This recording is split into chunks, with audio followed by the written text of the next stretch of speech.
A Bíblia é um livro de história, mas é diferente de qualquer outro livro de história disponível em qualquer biblioteca pública. A história da Bíblia começa com a criação da Terra e termina com o fim do mundo. Nenhum outro livro de história jamais publicado cobre uma gama tão ampla de eventos no planeta Terra. Em parte porque ninguém estava presente no início para testemunhar e documentar, e, portanto, ninguém pode escrever o início do nosso mundo com autoridade.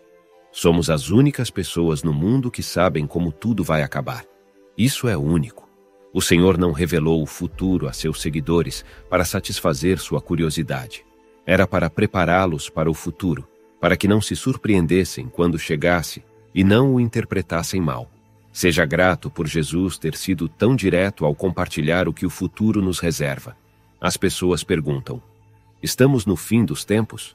No entanto, a Bíblia fala dos últimos dias, e já estamos nos últimos dias há 2000 anos. O último dia começou no Pentecostes, onde a primeira profecia dos últimos dias foi cumprida. Toda geração cristã deve viver para estar pronta para a volta do Senhor. A Bíblia é um livro cheio de previsões. Suas páginas contêm 735 previsões sobre o futuro. Uma predição pode ser encontrada em 1/4 dos capítulos da Bíblia, do começo ao fim. É basicamente um texto profético, embora alguns livros se concentrem mais em previsões do que outros. 596 das 735 previsões realmente ocorreram e, literalmente, se tornaram realidade de acordo com a previsão das Escrituras. Portanto, 81% de todas as profecias da Bíblia já se cumpriram, e algumas dessas profecias foram feitas séculos antes do caso. Não é preciso muita confiança para acreditar que os 19 restantes também acontecerão. É uma pontuação muito alta. A Bíblia provou ser 100% correta para todas as previsões que poderiam ter sido cumpridas até agora. Do resto, a maioria deles está preocupada com o retorno real de Jesus e o que se segue depois disso. Quantas dessas predições faltam para se tornar realidade antes da volta de Jesus? A resposta é cerca de 20, e estamos observando para ver isso acontecer antes de esperarmos o retorno do Senhor. Jesus nos disse para vigiar e orar. O que assistimos? Não podemos ficar parados olhando as nuvens para esperar que ele apareça. Não foi isso que ele quis dizer. Ele quis dizer: fique de olho no que está acontecendo no mundo e veja quais sinais eu dei para ajudá-lo a se preparar. Sinais são os sinais.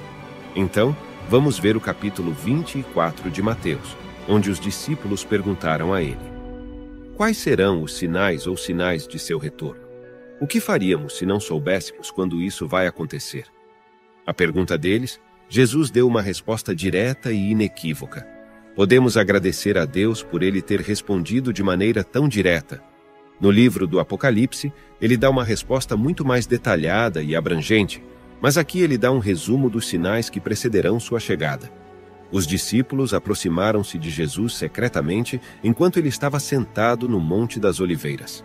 Mateus 24, do 3 ao 36. Mais tarde, Jesus sentou-se no Monte das Oliveiras. Seus discípulos aproximaram-se dele em particular e disseram: diga-nos quando tudo isso vai acontecer. Que sinal sinalizará seu retorno e o fim do mundo? Jesus lhes disse: não deixem ninguém enganar vocês, pois muitos virão em meu nome, dizendo: eu sou o Messias. Eles enganarão a muitos, e vocês ouvirão falar de guerras e ameaças de guerra, mas não entrem em pânico. Sim, essas coisas devem acontecer, mas o fim não acontecerá imediatamente. Nação entrará em guerra contra nação e reino contra reino. Haverá fome e terremotos em muitas partes do mundo, mas tudo isso é apenas a primeira das dores de parto com mais por vir. Então você será preso, perseguido e morto. Vocês serão odiados em todo o mundo porque são meus seguidores. E muitos se afastarão de mim, trairão e se odiarão. E muitos falsos profetas aparecerão e enganarão a muitos. O pecado se espalhará por toda parte, e o amor de muitos esfriará. Mas aquele que perseverar até o fim será salvo. E as boas novas do reino serão pregadas em todo o mundo para que todas as nações as ouçam. E então virá o fim. Está chegando o dia em que você verá o que o profeta Daniel falou. o objeto sacrílego que causa profanação no lugar santo. Leitor, preste atenção. Então, os que estiverem na Judéia devem fugir para as montanhas. Uma pessoa no convés de um telhado não deve descer para a casa para fazer as malas. Uma pessoa no campo não deve retornar nem mesmo para pegar um casaco.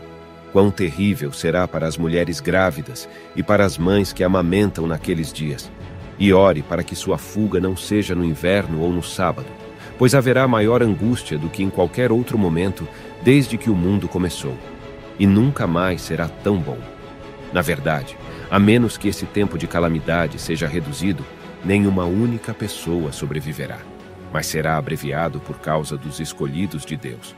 Então, se alguém lhe disser, olha, aqui está o Messias, ou aí está ele, não acredite, pois surgirão falsos messias e falsos profetas, e farão grandes sinais e prodígios para enganar, se possível, até os escolhidos de Deus. Veja, eu avisei você sobre isso com antecedência.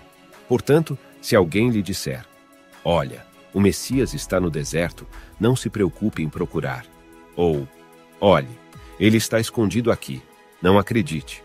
Porque assim como o relâmpago brilha no Oriente e se mostra no Ocidente, assim será quando vier o Filho do Homem. Assim como a reunião de abutres mostra que há uma carcaça por perto, esses sinais indicam que o fim está próximo.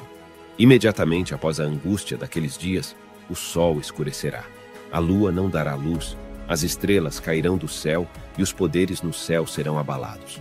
E então, finalmente, o sinal de que o Filho do Homem está vindo aparecerá nos céus, e haverá profundo luto entre todos os povos da terra. E verão o Filho do Homem vindo sobre as nuvens do céu com poder e grande glória. E ele enviará seus anjos com o forte toque de uma trombeta, e eles reunirão seus escolhidos de todo o mundo, desde os confins da terra e do céu. Agora, aprenda uma lição com a figueira. Quando seus ramos brotam e suas folhas começam a brotar, você sabe que o verão está próximo. Da mesma forma, quando você vê todas essas coisas, pode saber que a volta dele está muito próxima, bem na porta. Em verdade vos digo, esta geração não passará de cena até que todas estas coisas aconteçam. O céu e a terra desaparecerão, mas minhas palavras nunca desaparecerão. No entanto, ninguém sabe o dia e a hora em que essas coisas acontecerão, nem mesmo os anjos do céu ou o próprio Filho. Só o Pai sabe. Em conclusão, Jesus dá 4 sinais distintos de sua vinda. O primeiro são os desastres no mundo, como guerras, fome e terremotos. A segunda são as mudanças dentro da igreja, incluindo perseguição, redução no tamanho da igreja e a proclamação do evangelho a todos os grupos raciais. A terceira parte do sinal é que o evangelho será proclamado. Uma igreja menor e purificada teria um impacto maior no planeta. Isso é exatamente o que Jesus está sugerindo. Os falsos profetas podem ser uma fonte de engano. Em tudo isso, estamos cientes dos ensinamentos dos falsos profetas.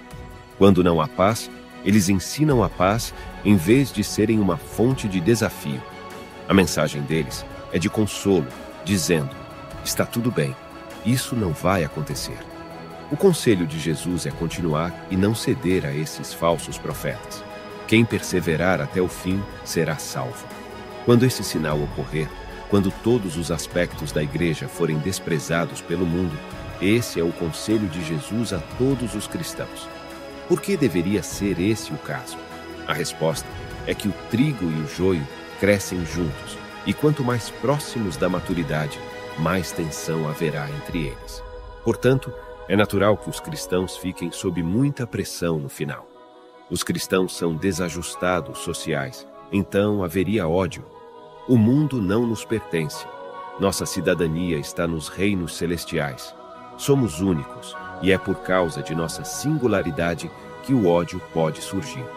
Visto que Jesus era tão diferente de todos os outros, ele atraiu ódio contra si mesmo. João 15, 19. Se você fosse do mundo, ele o amaria como se fosse dele. Em vez disso, o mundo te odeia porque você não é do mundo, mas eu escolhi você fora do mundo. Não é divertido ser desprezado. Isso nos leva ao terceiro sinal do fim dos tempos, que é a angústia de Jerusalém. Geograficamente, será muito limitado. Nesta passagem, Jesus cita as profecias de Daniel. E há um personagem nas profecias de Daniel que é referido como a abominação da desolação. Daniel menciona isso 3 vezes. O que tudo isso significa? Qual é o problema? É sobre um ser humano, um homem que se estabelece na própria cidade de Deus, chama a si mesmo de Deus e se recusa a aceitar a vontade de qualquer outra pessoa acima da sua.